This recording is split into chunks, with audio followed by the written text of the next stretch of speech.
మగ్దలేనే మరియ తెల్లవారుజాము సమయంలో సమాధుల్లోకి వెళ్ళింది. యేసు ప్రభుని వెతకటానికి ఎక్కడికి వెళ్ళింది? సమాధుల్లోకి వెళ్ళింది. ఆమె ఉద్దేశం ఏంటంటే మగ్దలేనే మరియ అంటేనే పాపాత్మురాలని అందరి చేత వెలివేయబడిన స్త్రీ అని మనకు తెలుసు. కానీ ఆమె దేవుని కోసం చేసిన త్యాగాన్ని బట్టి మొదటి పునరుద్ధానాన్ని ఆమె చూడగలిగింది. దేవుని స్తోత్రం, హల్లెలూయా.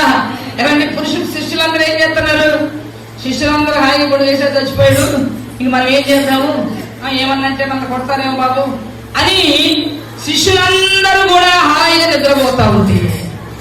మగ్దలేనే మాత్రం ఏమండి తన జీవితంలో ఆమె అనుకుని ఉండవచ్చు, అక్కడ భయపడలేదు, కానీ ఆ చీకటి దినాల కోసం ఏమైనా చీకటిలో ప్రవర్తించిన తన ప్రవర్తన అంతటిని కూడా జ్ఞాపకం చేసుకున్నాం. చీకటి కోసం ఎదురు చూసినటువంటి నేను ఏమండి ఈ చీకటి తెల్లవారుదాము చీకటి నన్ను ఏం చేస్తుందని యేసయ్యని వెతకటానికి ఆమె ధైర్యం చేసి వెళ్ళిన స్త్రీగా మగ్దలేని మనం చూస్తా ఉన్నాం. దేవునికి స్తోత్రం, హల్లెలూయా, హల్లెలూయా. అందుకని పురుషులందరూ శిష్యులందరూ కూడా భయపడి నిద్రపోతూ ఉన్నారు.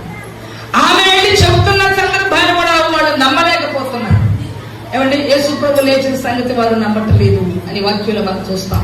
దేవుని స్తోత్రం. కానీ మగ్దలేని మాత్రం త్యాగం చేసి యేసయ్య సమాధి దగ్గరికి వెళ్ళినట్లుగా వాక్యంలో మనం చూస్తా ఉన్నామండి.